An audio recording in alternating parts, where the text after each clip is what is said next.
ሰላም ጤና ይስጥልን ውድ የሐሳብ ሚዲያ ቤተሰቦቻችን እንደምን ቆያችሁልን? ዕለታዊ የሐሳብ ዴሊ ፕሮግራማችን እነሆ ተጀምሯል። በዛሬ የሐሳብ ዴሊ ፕሮግራማችን የምናነሳው እንግዲህ የኤርትራ መንግስት አሁናዊ ሁኔታና በተለያዩ ጊዜያቶች በኢትዮጵያ ላይ የሚያወጣቸው ያልተጠበቁና ኢትዮጵያን የማይወክልና ከኢትዮጵያ በማይታዩ ሁኔታዎች የተለያዩ የሐሰት አጀንዳዎችን ያነሳል።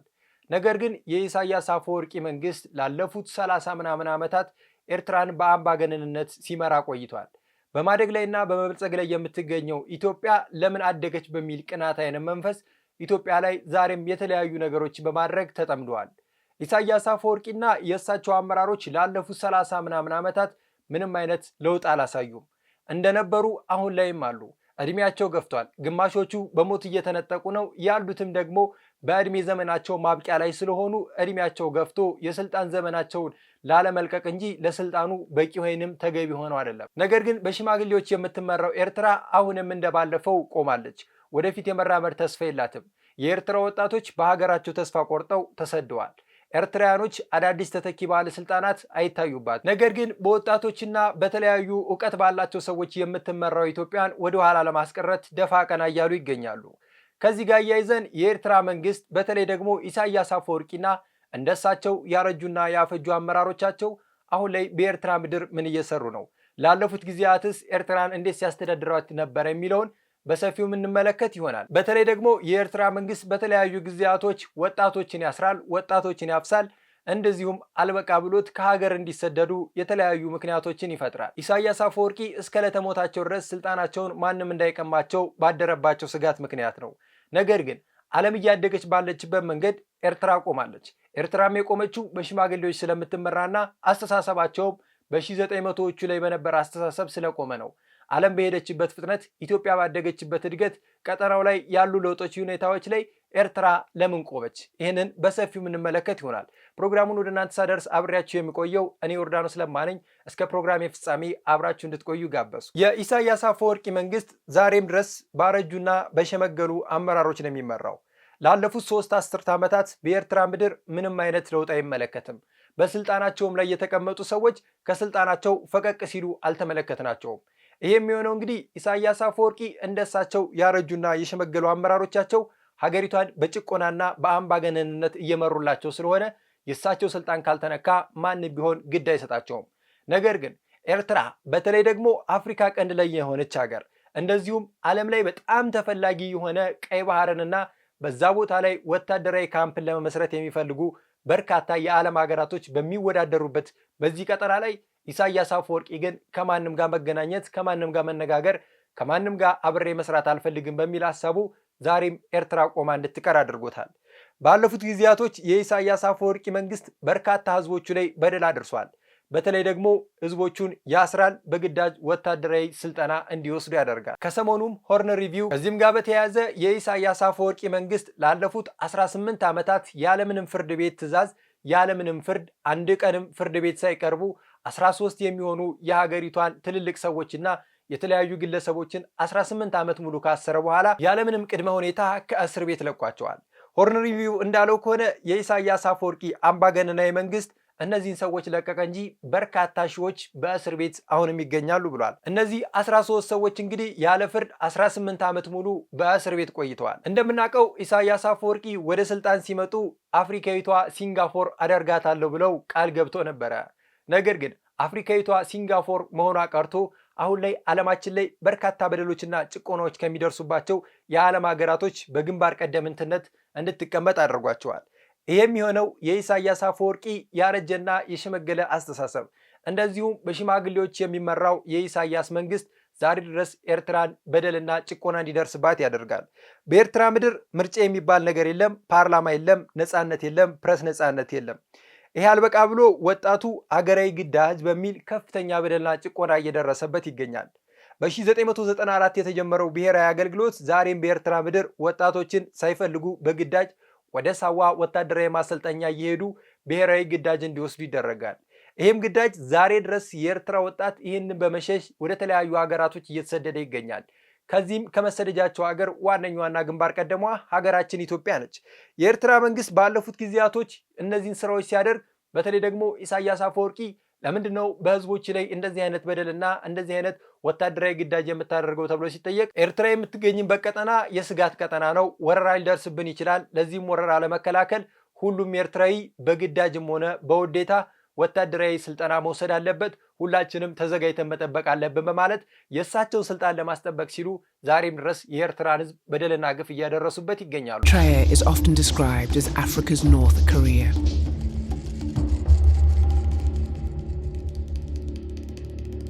It's been ruled by one man, Isaias Afwerki, since 1991, when it won a war of independence from Ethiopia.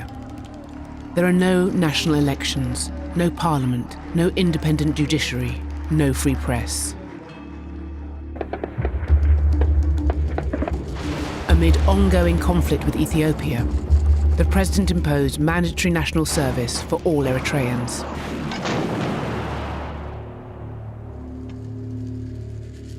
It's not our own making, it's not been our own choice. We never wanted to go this way, but it's been imposed upon us and we have to survive and live with it. It's not a question of national service or avoiding the national service. You aspire to become someone in this society and have good quality life, you work for that. You don't get it free. People learn it either the easy way or the hard way. Critics accuse the regime of locking up anyone who opposes it, anyone who tries to flee the country, and anyone who avoids conscription. The president has always publicly denied those charges. በዚህም የኢሳያስ አፈወርቂ የስልጣን ጥማትና ስልጣናቸውን ከኔ ውጪ ማንንም አይቀማውም በሚል እሳቤ በርካቶችን እያሰሩ ይገኛሉ። እነዚህ እንግዲህ ቅድም ያነሳሁላችሁ ለ18 ዓመታት ያለምንም ፍርድ 13 የታሰሩ ግለሰቦች እስካሁን የታሰሩበት ምክንያት እንኳን ግልጽ አይደላቸውም። ከነዚህም ውስጥ እንግዲህ በተለይ በሀገሪቷ ትልልቅ ከፍተኛ ስልጣን የነበራቸው ሰዎች እስከ ተራ ግለሰብ ታስረዋል። ከነዚህም ውስጥ እንግዲህ የቀድሞ ወታደራዊ መከላከያ ኃላፊዎች፣ የደህንነት ኃላፊዎች፣ ከፍተኛ የወንጀል ምርመራ ኃላፊዎች፣ ነጋዴዎች፣ ካፕቴኖች፣ የፖሊስ አባላት ሳይቀር ለ18 ዓመታት በእስር ቤት ቆይተዋል። ይህም እስር ቤት እንግዲህ በተለይ ደግሞ በኤርትራ ምድር አለ ከሚባል በጣም ጠንካራና ከፍተኛ በደልና ጭቆና ከሚደርስበት ወታደራዊ እስር ቤት ነው። ማይሰራዋ ተብሎ በሚጠራው በዚህ እስር ቤት እንግዲህ ከፍተኛ ጥበቃ ይደረግበታል። ይሄም ወታደራዊ እስር ቤት በርካታ ሰዎች በዚህ እስር ቤት ውስጥ ይገኛሉ። እነዚህ በእስር ላይ የነበሩ ሰዎች በምን ምክንያት እንደታሰሩ ሲጠየቅ የኤርትራ መንግስት መናገርም አይፈልግም። ይህንንም ደፍሮ የሚጠይቅ ማንም ኤርትራ የለም። ምክንያቱም ቀጣይ ዕጣ ፈንታው እዚህ እስር ቤት መወርወር ስለሆነ። ከዚህ ጋር ተያይዞ እንግዲህ በርካታ ሰዎች በዚህ ቦታ ላይ እንደሚገኙ አሁን ላይ ከእስር የተፈቱ ግለሰቦች እየገለጹ ይገኛሉ። እነዚህ ሁሉ ግለሰቦች ያለ ፍርድ የታሰሩት በኢሳያስ አፈወርቂ የውስጥ ደህንነት ከፍተኛ አመራር የነበሩት በኮሎኔል ስምፀን ገብረ ድንግል የግድያ ሙከራ ተጠርጥረው ለ18 ዓመታት በእስር ላይ የቆዩ ናቸው። እነዚህ ሰዎች 18 ዓመት ሙሉ እስር ቤት ሲቆዩ አንድም ቀን ወደ ፍርድ ቤት ሄደው አያውቁም። የፍርድ ቤት ጥያቄም ቀርቦላቸው አያውቁም። ነገር ግን በማያውቁትና ባልሰሩት ወንጀል ለ18 ዓመታት ያክል በከፍተኛ በደልና ጭቆና ወደሚደረስበት ወደዚህ ማረሚያ ቤት ገብተው ለረጅም ጊዜ ቆይተዋል። ከእነዚህም ታራሚዎች መካከል እንግዲህ የ69 ዓመቱ የኦሎምፒክ ብስክሌተኛና ነጋዴ ዘርጋይ ገብረ ሕይወት ይገኝበታል። እነዚህ ግለሰቦች ባለፈው ጊዜያቶች በኤርትራ ምድር እንግዲህ የተለያዩ ስራዎችን ሲሰሩ ነበረ። ሀገራቸው ኤርትራንም እስከ ኦሎምፒክ ድረስ የተወዳደሩና ለሀገራቸው በርካታ ስራን የሰሩ ሰዎች ናቸው። ነገር ግን ኢሳያስ አፈወርቂ የራሳቸውን ፍላጎት ብቻ ለማሟላት ሲሉ እንደነዚህ አይነት ለሀገር ትልልቅ ስራ የሰሩ ሰዎችን ሳይቀር በማረሚያ ቤት አስረውና አጉረው አሁንም ድረስ በደሎችንና ጭቆናዎችን እያደረሱባቸው ይገኛል። Imagine being imprisoned for 18 long years without ever stepping foot in a courtroom or hearing charges against you. That's the harrowing reality a group of Eritreans, including a celebrated Olympian, have just escaped from. It's a story of resilience and injustice that begs us to dig deeper into the shadows of Eritrean politics. But here's where it gets controversial. The Eritrean government's deafening silence on these releases raises eyebrows about whether this is a genuine act of mercy or just a strategic move. And this is the part most people miss, the broader context of a nation where human rights are often sidelined, painting a picture of a society in desperate need of change. Relatives of the detainees have shared with the BBC that 13 individuals, held captive for over 18 years without trial, have been liberated from the infamous Myserwa military prison. Among them is the 69-year-old Zaragaber Gebrehaiwat, a renowned Olympian cyclist and entrepreneur whose story represents a stark contrast between athletic glory and personal torment. These prisoners were confined in Mysurwa, a facility notorious for its brutal conditions, where many inmates are suspected to be political dissidents rather than common criminals. To put this in perspective for beginners, Mysurwa isn't just any jail, it's a place where prisoners are often held in isolation, cut off from the world, in what sources describe as inhumane settings designed to break spirits. ኢሳያስ አፈወርቂ የራሱ አሮባት የሰው ታማስላለች እንደሚባለው የሀገሬ አባባል ዛሬም ድረስ በኤርትራ ምድር ያለውን በደል ለመደበቅ በጎረቤት ሀገራቶች ላይ ተጠምደዋል። በተለይ ደግሞ በተለያዩ ጊዜያቶች ሀገራችን ኢትዮጵያ በመታነሳቸው እያንዳንዱ ሐሳብ ላይ እሳቸውና የእሳቸው ያረጁ አመራሮች ሐሳብ ይሰጣሉ። ነገር ግን ሐሳባቸውን ስንመለከተው ድሮ ላይ በተለይ ደግሞ ባለፉት ዘመናት ላይ የነበረ አስተሳሰብ እንጂ ሀገር እንዴት እያደገች እንዳለ ሀገር እንዴት እየበለጸገች እንደሆነና ለሀገር ምን አይነት ስራዎች መሰራት አለበት በሚለው ሐሳብ ላይ ምንም አይነት ዕውቀትና ሐሳብ ሲሰጡ አንመለከትም። ይሄም እንግዲህ ዛሬ ኢሳያስ አፈወርቂና አመራሮቻቸው አርጅተው በተለይ ደግሞ የእድሜ ማብቂያ ዘመናቸው ላይ በመጦሪያ ዘመናቸው ሀገርን እየመሩ ይገኛሉ። ሀገራችን ኢትዮጵያ ዛሬ ላይ በወጣት የተለያዩ አመራሮች የተለያዩ ለውጦችን እያመጣች ነው። ከዓለም እኩል እየተራመደች ነው። ለዓለም በርካታ አስተዋጽኦ እያደረገች ነው። እነዚህ ሁሉ ባሉበት ሁኔታዎች ላይ ይህን የሚያክል ሀብት ያላት ሀገር ኢሳያስ አፈወርቂ ለብቻቸው በማናለብኝነትና በአምባገነንነት እየመሩት ይገኛሉ። ኢሳያስ አፈወርቂ የእሳቸውን ስልጣንና ከእሳቸው ጋር አብረዋቸው ያሉ ሽማግሌ አመራሮችን የሚነካባቸውን የትኛውም ግለሰብ ከማሰርም ሆነ ከመግደል ወደ ኋላ የማይሉ መሪ ናቸው። ለዚህም ነው በኤርትራ ምድር እስካሁን ብቻ በተደረጉ ጥናቶች ከ77 በላይ የሚሆኑ ከፍተኛ ቁጥጥር የሚደረግባቸው እስር ቤቶች እንዳሉ የሚገለጸው። ነገር ግን እነዚህ እስር ቤቶች የተገኙ መረጃዎች እንጂ በተለይ ደግሞ በኢሳያስ አፈወርቂና በሽማግሌዎች አመራሮቻቸው ብቻ የሚታወቁ በርካታ እስር ቤቶች እንዳሉ በተለያዩ ጊዜያቶች የሚወጡ ጥናቶች ያመላክታሉ። በተለይ አንደርግራውንድ ውስጥ የሚገኙ ከመሬት በታች ያሉ እስር ቤቶች በርካታ በደሎችና በርካታ ጭቆናዎች እንደዚሁም ግፎች የሚደረግባቸው እስር ቤቶች ናቸው።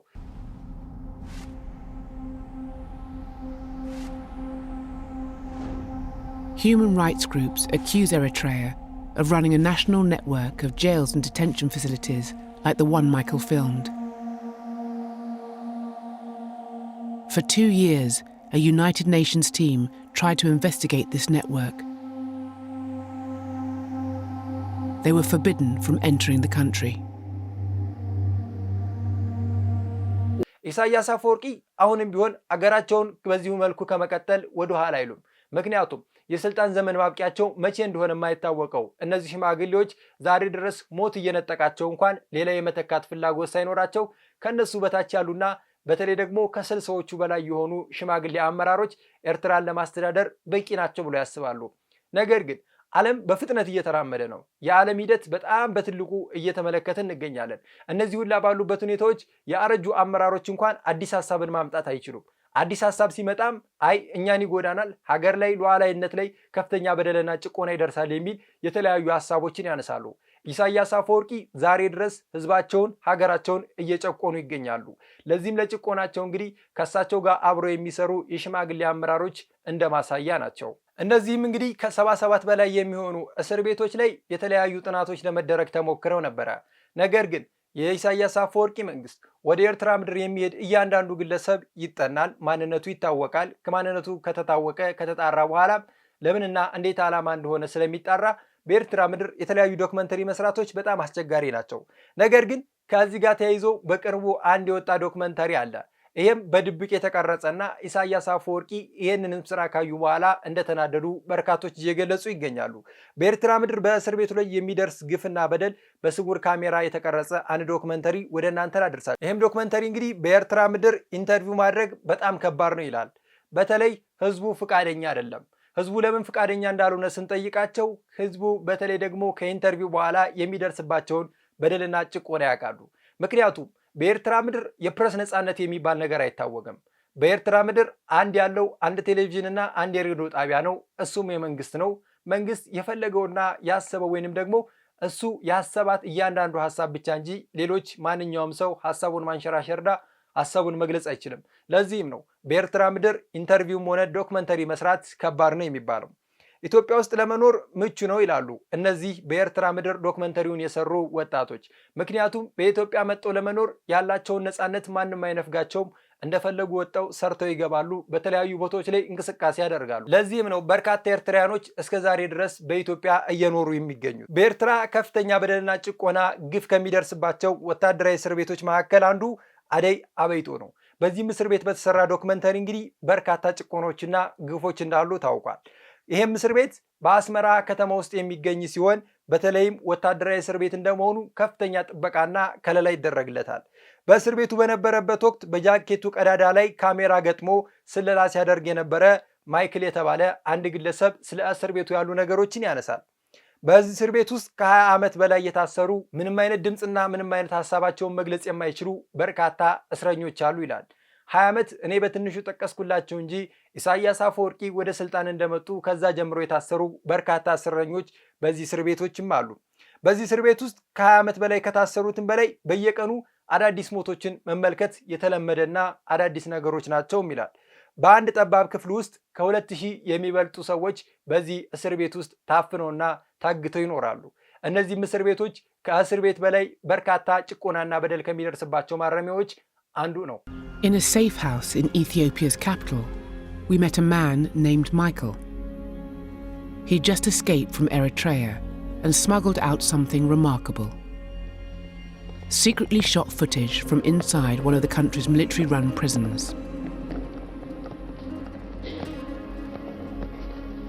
እነዚህ ዘምጻሆ ምክንያሲ በቃ ሓደ ጭብጥ መራግጽ ናይቲ ስርዓት ማለት እዩ ትመንእሰይ እቲ ህዝቢ ጭቆን ከም ዘሎ ብዙሕ ግፍዕታት ኣብ ህዝቢ ኤርትራ ወርድ ከም ዘሎ ንምርጋጽ ማለት እዩ ንሽይ ካብ ብዙሕ ነገር ካብ ባሕርስ ብጭልፋ ማለት እዩ እቲ ናትና ዘራርባ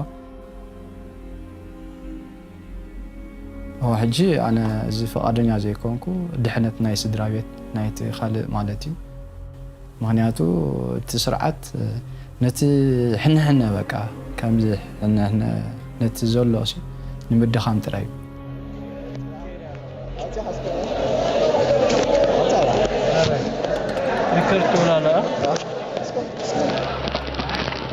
Michael told us he was arrested in 2011 for trying to avoid military service.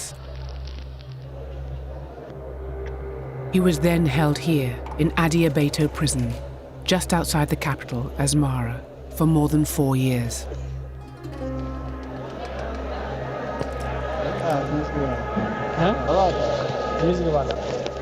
He said a sympathetic guard helped him smuggle in a small camera. And he worked with one other trusted prisoner.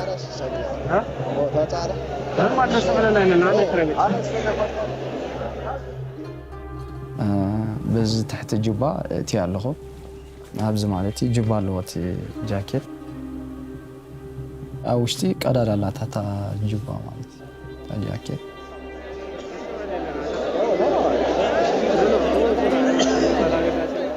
The other inmates were not aware Michael was filming. ሕጂ እዚ ነገር እዚ ተታሒዙ ተዝኸውን ርዱእ ነገሪ ማለት ብዘረባ ተዛሪቦም ከማንሲ ልዕሊ 20 ዓመት ድገበሩ ተኣስሩ ኣለዉ ካልኦት ብዙሕ ነገራት ኣሉ ሕጂ ንዓይ ክሳብ ናይ ሞት ዕድስ መጋጠመን ነይሩ ማለት እዩ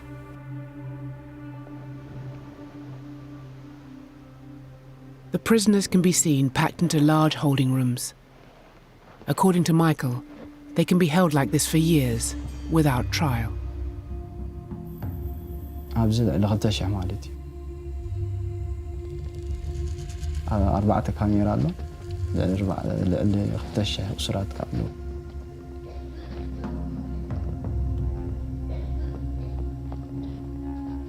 ልዕሊ 4-5 ዓመት እስካብ 8 ዓመት ዝተኣስሩ ነዊሕ ዝተኣስሩ ሰባት እዮም ኩሉ ግን ሰብ ተጻቂጡ ተሳኢሉ ዳርጋ ዝሞተ ኮይኑ ስማዓካ ማለት እዩ እግርን ርእስን ናብ መስሓት ናይ አእምሮ ዘኸዱን አለው ብዙሓት ማይክል እንደሚለው ከሆነ በዚህ እስር ቤት ውስጥ ያለ ጥበቃ በጣም ከፍተኛ ነው ማምለጥ የሚባለው ነገር አይታሰብም አንድ ሰው ለማምለጥ ሙከራ ካደረገ እዛው ያሉ ጥበቃዎች በመሳሪያ ሹት አድርገው ይገላሉ ይላል ይሄም እስር ቤት እንግዲህ በጣም በኤርትራ ምድር ከፍተኛ በደልና ጭቆና ከሚደርስበት እስር ቤት ውስጥ አንደኛው ነው ማረሚያ ቤቱ በተለይ ደግሞ እስረኞች ምንም አይነት ጥያቄ አይጠየቁም፣ እዚህ እስር ቤት ውስጥ ምንም አይነት ጥያቄ መጠየቅ መብት የለንም ሲል ይገልጻል። እዚህ እስር ቤት ውስጥ የሚገኙ እስረኞች እንግዲህ ያለምንም ፍርድ ቤት ትዕዛዝ ወይንም ደግሞ ፍርድ ቤት ቀርበው የማያውቁት በርካቶች ወይንም ደግሞ ብዙዎች ናቸው ይላል። የሚታሰሩት በተለያዩ ጊዜያቶች ወታደራዊ ግዳጅን ያልወሰዱ በተለይ ደግሞ ሀገር ውስጥ የተከለከሉና የህዝብ ነፃነትና መብት ናቸው ተብሎ በተለያዩ ሀገራቶች የተደነገጉ ነገሮችን የሚያደርጉ ወደዚህ እስር ቤት ይመጣሉ ይላል። እዚህ እስር ቤት ውስጥ በርካታ ጭቆናዎችና በደሎች ይደርሳሉ። ከነዚህም እስር ቤት ውስጥ ከሚደርስ ጭቆናና በደል አንዱ ሰዎች ምንም አይነት የነፃነትም ሆነ እንደፈለጉ የመንቀሳቀስ መብት የላቸውም። በእስር ቤት ውስጥም ቢሆን በሰንሰለት ታስረው የመንቀሳቀስ ግዴታ ይኖርባቸዋልም ይላል። Michael said many of his fellow inmates were there for avoiding conscription like him, or attempting to escape the country, or helping family members flee. ካብዚ ተሃድም ብጣዕሚ ከቢድ እዩ ጎልጎሊ መካይና ኣለዋ ካልኦት ሰራዊት ኣለዉ ብጥይት እውን ሹት ገብረኻ ማለት እዩ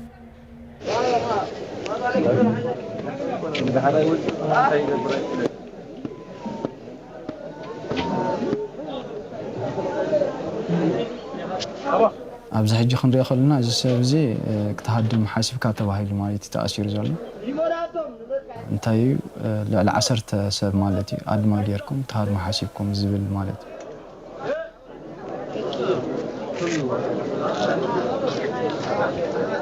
ካብ ውሽጢ ኣለዉ ናቶም ተሓበርቲ ሪፖርት ወይ ደብፅሑ ማለት እዩ ለኣኹ ናቶም ክስታይ ማለት ጥርጣረ ሃድሙ ሓሲብኩም ተባሂሉ ኣብዚ ተኣሲሩ ኣሎ ኣብ መጀመርታ ሃሪሞሞም ብጣዕሚ ብዝስካሕክሕ ኣገባብ ማለት እዩ ይህረሙ ይእሰሩ ክሳብ ናይ ኤሌክትሪክ ምጽላው ገለ ካልእ ማለት እዩ።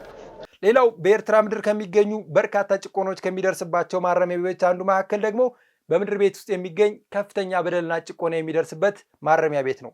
በኤርትራ ምድር ያለው ብሔራዊ ግዳጅ ምንም ገደብ የለውም ይላል አንዱ እዚህ ዶክመንተሪ ላይ ሐሳቡን የሚሰጠው።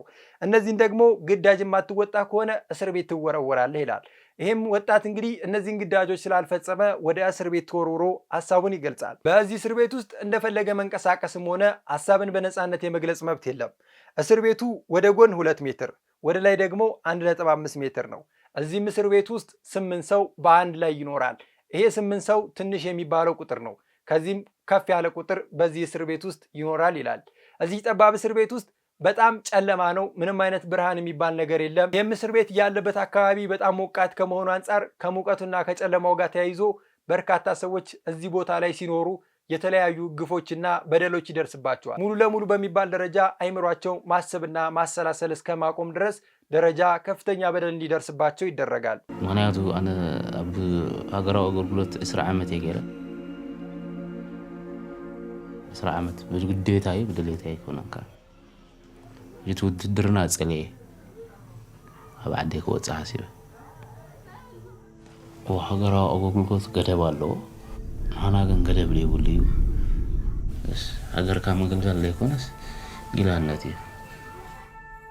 In his first attempt to escape, Sarim said he was shot in the arm and leg while trying to cross the border and taken straight to prison with untreated wounds. ኣብ ሓንቲ አንደርግራውንድ ምሸሞንተ ሰባት ነይራ ቁመታ 2 ሜትር ኸውን ጎና ማለት ከምዚ 2 ቁመታኻ ሓንቲን ፍርቅን ኸውን ምሸሞንተ ሰባት ኣብኡ ተኣሲራ ነይራ ማለት እዩ።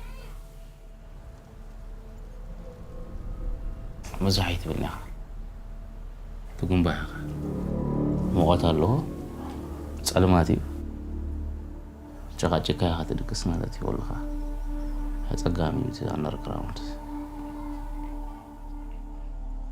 Sarim told us he was held like this for 2 years and 3 months.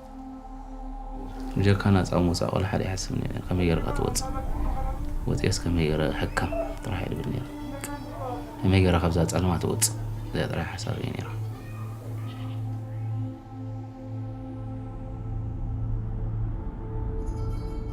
In our interviews with refugees, one prison kept coming up: Weir Camp.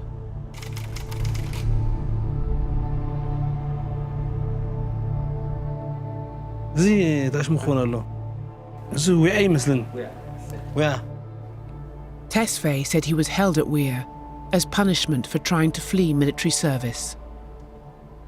أبشر الشوارع واتس زي نريء زلنا بزي شوخ نريء زلنا خلاص زي شوخ مشت ليتي نخيت هادم ويكا زخنا من قصاصات نخيت قبل إذا أندرجراوند أبزي ركب إذا أندرجراوند مالتي إذا ندافورني فورنو زبومولو زبزح خلا أودات ناي هايمانوت ناي بوليتيكا ناي هذا من غيرهم استبهالو أبزي يس أيكون بوجيرهم كلا كوف زبللو هذا جي نيرجونا رأسو بمهر مقات ناي تجازا رأسو تاش مغينا تتوكيسا أو مويت مالتي كم يبلنا نابنت أبقولنا خان حسا كل تعمت جبرت له نعوري خاصي جنا كم لا تخمت بيك هذول تفلت إخا مالتي وساني سلزيلا هجن موت يا خات منيا صلت جبرلا نتاموسي مع استخون يلقى صلت جبرلا በዚህ ምክንያት እንግዲህ የተባበሩ መንግስታት ድርጅት በኤርትራ ያሉትን እስር ቤቶች ለማጣራት የተለያዩ ጥናቶችን አድርጎ ነበር። ነገር ግን በጣም ከባድና አስቸጋሪ ነው ይላሉ። ኤርትራ ለመግባት አስቸጋሪ ነው፣ የእስር ቤቶችና እስረኞችን ቁጥር ደግሞ ለማወቅ ምንም አይነት መረጃ የለም የሚሉት የተባበሩ መንግስታት ድርጅት የሰብአዊ መብት ተሟጋችና በአካባቢው ላይ ጥናት ያደረጉ አካላቶች እዚህ አካባቢ ላይ ምንም አይነት እስረኞች እንዴት እንደታሰሩ፣ በምን አይነት መንገድ እንደታሰሩ፣ በምን ምክንያት እንደታሰሩ ማንም ሊናገር አይፈልግም። ይሄ የሚሆነው በአምባገነኑ የኢሳያስ አፈወርቂ መንግስት ጨቋኝና የበደል አገዛዝ የተያዘ ነው ይባላል። በርካታ ሰዎች ምንም በማያውቁት ሁኔታ ዝም ብለው ይወሰዳሉ። ለምን እንደታሰሩ አያውቁም፣ ፍርድ ቤት አይቀርቡም፣ ጥያቄም አይቀርብላቸውም። እንዲሁ ለበርካታ ዓመታት ውስጥ በዚህ እስር ቤት ውስጥ በበደልና በጭቆና ያሳልፋሉ። እነዚህ ሂደቶች በኤርትራ ምድር የተለመዱና ለበርካታ ጊዜያቶች የቆዩ ናቸው። What we did at the Commission of Inquiry was to use satellite imagery to be able to identify a certain number of detention centers. But anything to do with facts and figures and actual statistics is very difficult to get in Eritrea. It all goes to the opaqueness of the system. There is no audit or real figure of the number of prisoners. This is very worrying because any prison system, official prison system, should be in fact in a position to have a list of all those in their custody. And this is not possible to get in Eritrea. Lots of people, when they're taken in, do not even know why they have been arrested. They have no clue once they're in there when they will get out. They don't have legal representation. They're not taken to a court. Many have been held incommunicado. There is no rhyme or reason as to how long somebody would be in detention. በኤርትራ ምድር የሚገኙ ህጻናቶች ከሀገር መሰደድ ይፈልጋሉ። እነዚህ ህጻናቶች የሚፈልጉበት ምክንያቱም እድሜያቸው ሲደርስ ብሔራዊ ግዳጅ ይጣልባቸዋልና ነው። እነዚህ ብሔራዊ ግዳጆችን ለመሸሽ ደግሞ የተለያዩ ህጻናቶች እድሜያቸው ሳይደርስ ከሀገር ይሰደዳሉ። በዚህም ዶክመንተሪ ላይ እንግዲህ ቶማስ የተባለ የ12 ዓመት ህጻን በካምፕ ውስጥ ሆኖ ሐሳቡን ይገልጻል። ወደ ኤርትራ መመለስ አልፈልግም ይላል። ለምንድነው ወደ ኤርትራ መመለስ የማትፈልገው ሲባል ኤርትራ ውስጥ ምንም አይነት ነፃነት የለም። ምንም አይነት የምትፈልገውንና የምታስበውን ነገር ማድረግ አትችልም። ከተመለሱ ይገርሉኛል ወይንም ያስሩኛል ወይንም ደግሞ ሳልፈልግ ብሔራዊ ግዳጅ እንዲገባ ያደርጉኛል ይላል። ይህ የ12 ዓመት ወጣት እንግዲህ ከሀገሩ ተሰዶ በካምፕ ውስጥ እያለ ይህንንም የሚለው የኢሳያስ አፈወርቂ መንግስት በህፃናት ላይ ሳይቀር የሚያደርሰው ጭቆናና በደል ስላስመረረው ነው። በትብዝ ሕጂ ፈንጅ ዘሎ ኢና ከመጪና ነርና ንሕና ናብዚ ጥራይ ክንሰግር ኢና ንሓስብ ነርና ትፈንጂ ከም ዘሎ ብዙሕ ኣይዘከርናዮን ግን ከም ዘለብኡ ንፈልጥ ነርና ኢና ንሕና ወታደራት ጥራይ ከይርኢና ኢና ንብል ነርና ናብዚ ፈቲና ነራ ተታሒዘ ገለ ኣብኡ ኣይትብላዕ ኣይትስተገይሮም ብማህረምቲ ስኻ መሪሕካዮም ስኻ ኢኻ ትፈልጦ መንገዲ መን እዩ ዝልእኸካ ደላላይ ዲኻ ገለ እዮም ዝብሉ ነይሩ እንተ ተመሊሰ ወይ ክቐትሉኒ እዮም ወይ ናቕፋ ክወስዱኒ እዮም። The children told us they were fleeing repression, imprisonment and forced conscription into the Eritrean military. ሌላኛዋ ሪጋት የምትባል የ14 ዓመት ህፃን ነች። ይህችም ሴት እንግዲህ በኤርትራ ምድር ጥሩ ነገር የለም፣ የ18 ዓመት ወጣት ከሆንክ ወደ ወታደራዊ ግዳጅ ትወሰዳለህ። ወደ ወታደራዊ ግዳጅ ከተወሰድክ በኋላ ደግሞ ለበርካታ ዓመታት ብሔራዊ አገልግሎት ተብለህ እዛው ትቆያለህ። ይሄ ማለት ማንኛውም ሕፃን የማይፈልገውና በግድ የምናደርገው ነገር ነው። ወደ ኤርትራ ምድር መመለስ አንፈልግም፣ ምክንያቱም ኤርትራ ውስጥ ምንም አይነት ነፃነት የሚባል ነገር የለም ትላለች። አነ አገልግሎት ከደ አገልግሎት ሰርሕ ስለዚህ ክእል ንሱን ፈርሕናይ ኢና 78 ዓመት ከማን ያጽናኻኒ 16 ጌርካ ከማን ስለትኸይድ ንሱ ፈርሕና ከላይ ነገር ካሙና ባና ሓማቅ ስለዝነበረ ከይጎፉና ከይወስድና ፈርሕና መጺና ኤርትራ ህይወትና ሓማቅ ከመንቴልካን ኩሉ ሰብ ናብ ስለዝመፀ እተን ካባኻን ላዕሊ ዝኾኑ ካሃርሙኻ ከሰቃይኻን ብር ወሓንቲ ነገር ኣብ ኤርትራ ጽቡቅ ነገር የለን። ሌላው ከብሔራዊ ግዳጅ ጋር ተያይዞ የሚነሳ አንድ በጣም አስገራሚ ነገር አለ። ከዚህ ጋር በኤርትራ ምድር ፓስፖርት ማውጣት የማይታሰብ ነገር ነው። አንድ ሰው ፓስፖርት ለማውጣት ብሔራዊ ግዳጅ መፈጸም አለበት። አንድ ሰው ብሔራዊ ግዳጅ ለመፈጸም ደግሞ እድሜው እስከ 20 ዓመት ወይንም ደግሞ እስከ 18 ዓመት ሊደርስ ይገባል። ከዛ በኋላም ለ20 እና ለተለያዩ ዓመታቶች በዛ ቦታ ላይ ግዳጅ ይፈጽማል። ይህን ሁላ ግዳጅ ከፈጸመን በኋላ የመንግስትን ፍቃድ ወይንም ደግሞ ወረቀቶችን ማስጨረስ አለበት። ይህን እስከምታስጨርስ ከ45 እስከ 50 ዓመት ሊሞላ ይችላል። ነገር ግን እነዚህ ሁላ ለማድረግ የትኛውም ኤርትራዊ አይፈልግም። በህገ ወጥ መንገድ የሚሰደደው በዚህ ምክንያት ነው። ምክንያቱም በኤርትራ ውስጥ ፓስፖርት ለማውጣት ባሰብክባቸው በነዛ ረጅም ጊዜያቶች አግብተህ 2 እና 3 ልጅ የመውለድ እድልህ ሰፊ ስለሆነ በኤርትራ ምድር በርካቶች ፓስፖርት ማውጣትን አያስቡትም። በርካታ ወጣቶችም በህገ ወጥ መንገድ የሚሰደዱት እንደዚህ አይነት አስገዳጅና ጨቋኝ ሀሳብ ስላለ ነው። ታዲያ ይሄ ሁላ ግፍና በደል በሚሰራባት የኤርትራ ምድር ነፃነት የሚባለው የሰው ልጅ መብት በሌለባት ሀገር ላይ እየመሩ የሚገኙት ኢሳያስ አፈወርቂ ዛሬም ቢሆን ኢትዮጵያን መውቀስና ኢትዮጵያ ላይ የተለያዩ ሀሳቦችን ሲሰጡ እንመለከታለን። ኢሳያስ አፈወርቂም ሆኑ የእሳቸው የአረጁና የሸመገሉ አመራሮች አጀንዳ ወይንም ደግሞ ሀሳብ ያገኙ እንጂ ስለ ኢትዮጵያ የተለያዩ ሀሳቦችን ማንሳታቸውን አይተውም። ከሰሞኑ እንኳን በቅርብ ጊዜያቶች ኢሳያስ አፈወርቂ ያነሷቸው እንመልከት። በተለይ 34ኛ ዓመት የኤርትራ የነፃነት ቀን ላይ የውጭ ኃይሎች በኢትዮጵያ ውስጥ ላለፉት 5 ዓመታት ግጭት እያደረጉ ነው፣ ይህም ተስፋ አስቆራጭ ነው ሲሉ ይገልጻሉ። ነገር ግን በኤርትራ ምድር ምን አይነት ጭቆናና ምን አይነት በደል እንደደረሰ እየነገርኳችሁ ባለበት ሁኔታ ኢሳያስ አፈወርቂ የራሳቸውን ትተው የኢትዮጵያን በደልና ኢትዮጵያ ውስጥ ያሉ ሰላምና መረጋጋቶችን ለማጥፋት እየሰሩ ይገኛሉ። በዚህም ፕሮግራም ላይ ኢሳያስ አፈወርቂ ያነሱት ሀሳብ እንግዲህ ውሃን ነው። በተለይ ኢትዮጵያ ያነሳችውን የቀይ ባህርን ጥያቄ ላለመመለስ ኢሳያስ አፈወርቂ በነፃነት ቀናቸው ላይ ውሃ፣ የባህር በርና ስለ ባህር በር ጉዳይ የሚያነሱ አንዳንድ ሀገራቶች አሉ። እነዚህም ሀገራቶች በተለይ ደግሞ ኤርትራን ለመውረርና የኤርትራ ሀብት የሆነው ቀይ ባህርን በጉልበት ለመንጠቅ እንቅስቃሴ እያደረጉ ነው ይገኛሉ ይላል። ነገር ግን 4 ከዛ በላይ ወደቦችን ይዞ የሚገኘው የኢሳያስ አፈወርቂ መንግስት ወደቡን ግመል እያጠጣበት፣ ኢትዮጵያ ግን እናልማ የሚለውን ጥያቄ ስታነሳ ልወረር ነው የሚለውን ሀሳብ ኢሳያስ አፈወርቂ ያነሳሉ። ሌላው ኢሳያስ አፈወርቂ በቅርቡ እንግዲህ በሀገራቸው ብሔራዊ ጣቢያ ቀርበው ያደረጉት ቃለ ምልልስ ነው። ያው ኢሳያስ አፈወርቂ በኤርትራ ምድር አንድ የቴሌቪዥን ጣቢያ ነው ያለው። እሱም ላይ የእሳቸው ሀሳብ ብቻ ነው የሚራመደው፣ የእሳቸው ሀሳብ ብቻ ነው የሚገለጸው። በዚህም ጣቢያ ላይ ቀርበው እንግዲህ ኢትዮጵያ የቀይ ባህርን ጥያቄ የምታነሳው አሰብን የምትለው ኤርትራን ለመውረር ነው፣ የኤርትራን ሉዓላዊነት ለመንጠቅ ነው የምታስበው ይላሉ። እነዚህ ጥያቄዎች የሚነሱት የኢትዮጵያ ጥያቄ ሳይሆኑ የተባበሩት አረብ ኤምሬት፣ ፈረንሳይ፣ እስራኤልና አሜሪካና ሌሎች የኢትዮጵያ አጋዦች ለኢትዮጵያ ድሮንና የተለያዩ መሳሪያዎችን በማስታጠቅ ኤርትራን ለመውረርና ቀይ ባህርን ለመንጠቅ እንቅስቃሴ እያደረጉ ይገኛሉ ይላሉ ኢሳያስ አፈወርቂ። ነገር ግን ኢትዮጵያ የራሷን ሉዓላዊነት ለመጠበቅ ከተለያዩ የዓለም ሀገራቶች ወታደራዊ ትብብር ታደርጋለች። ነገር ግን በኤርትራ ምድር ላይ አንድም አይነት ትንኮሳ ወይንም ደግሞ ግጭት ለማንሳት አቅዳም አስባም አታውቅም። ነገር ግን የኢሳያስ አፈወርቂ ይህንን ክስ በሚያነሳበት ወቅት እንኳን በርካታ የሚሆኑ የኤርትራ ሰራዊቶች የኢትዮጵያን ድንበር ጥሰው በመግባት በኢትዮጵያ አንዳንድ አካባቢዎች ላይ ወረራና ከበባዎችን በማድረግ ላይ በሚገኙበት ወቅት በብሔራዊ ቴሌቪዥን ጣቢያ ላይ ቀርበው ኢሳያስ አፈወርቂ ኢትዮጵያ በቀይ ባህር ጉዳይ ላይ ኤርትራ ልትወር ነው የሚል አጀንዳቸውን እየነዙ ይገኛሉ። አሁንም ቢሆን ኢሳያስ አፈወርቂ መልማትም ሆነ ማደግ አይፈልጉም። የእሳቸውም አማካሪዎች ቢሆኑ እድሜያቸው የገፋና የሸመገሉ ስለሆነ ስለ ኤርትራ ምንም አይነት ሀሳብ መሰንዘር አይፈልጉም።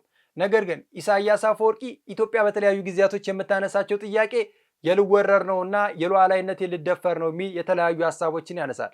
በተለይ ኢትዮጵያ በተባበሩ መንግስታት ድርጅት ላይ ስለ ቀይ ባህር ካነሳችሁ ጋር እያይዘው ኢሳያስ አፈወርቂ ለተመድ ያስገቡት ክስ ተገቢ አይደለም፣ ኤርትራ በኢትዮጵያ ድንበር ውስጥ ገብታ ተሳትፋ አታውቅም፣ የሐሰት ውንጀላ ነው ሲሉ ይገልጻል። እንደምናውቀው በተለያዩ ጊዜያቶች የኤርትራ ሰራዊት የኢትዮጵያን ድንበር ዘሎ በመግባት ወይንም ደግሞ በመጣስ የተለያዩ ወረራዎችንና ሰዎችም ላይ ደግሞ ከባድ ድርጊቶችን ሲያደርግ በተለያዩ ጊዜያቶች የተመለከትነው ሆኖ ሳለ ኢሳያስ አፈወርቂ አሁንም ኤርትራን ዝግ አድርገው የኤርትራን ህዝብ እየጨቆኑ ኤርትራን ግፍና በደል እያደረሱ መኖርን መቀጠል ይፈልጋሉ። ዛሬ ድረስ ኤርትራ በሽማግሌዎች አመራር እየተመራች ትገኛለች።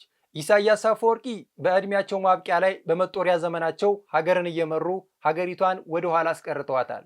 የእሳቸው አማካሪዎችም ሆነ ከእሳቸው ጋር የሚሰሩ ሁሉም አመራር በሙላ ሽማግሌ ናቸው።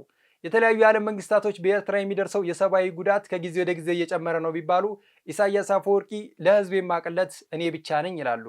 ወደ ስልጣን ሲመጡ አፍሪካዊቷ ሲንጋፖር አደርጋታለሁ ያሉት ኤርትራን ከአፍሪካ በጣም በችግርና በጣም በበደል እንደዚሁም በሰብአዊ መብት ጥሰት ከምትጠቀስ ቀዳሚ ሀገር እንድትሆን አድርገዋታል። ኢሳያስ አፈወርቂ ካለፈው ስህተታቸው መማር አይፈልጉም። እሳቸውም ሆነ አማካሪዎቻቸው በሽማግሌ አስተሳሰብ በ1990ዎቹ ላይ በነበረ እቅዳቸው አሁንም ኤርትራን እየመሯት ይገኛሉ። ነገር ግን ኢትዮጵያ በማደግና በመበልጸግ ጉዞ ላይ ስትሆን የኢትዮጵያ ማደግና መበልጸግ የማይወዱ ኢሳያስ አፈወርቂና የእሳቸው ሽማግሌ አመራሮች አሁንም ኢትዮጵያን እየወቀሱና ኢትዮጵያ ላይ የተለያዩ ዛቻውና ማስፈራሪያ እያደረሱ ይገኛሉ። ነገር ግን ኢሳያስ አፈወርቂ አሁንም ቢሆን ለኤርትራ ህዝብ ጭቆናና በደልን ከማድረስ ውጪ ምንም ያመጡለት ነገር የለም።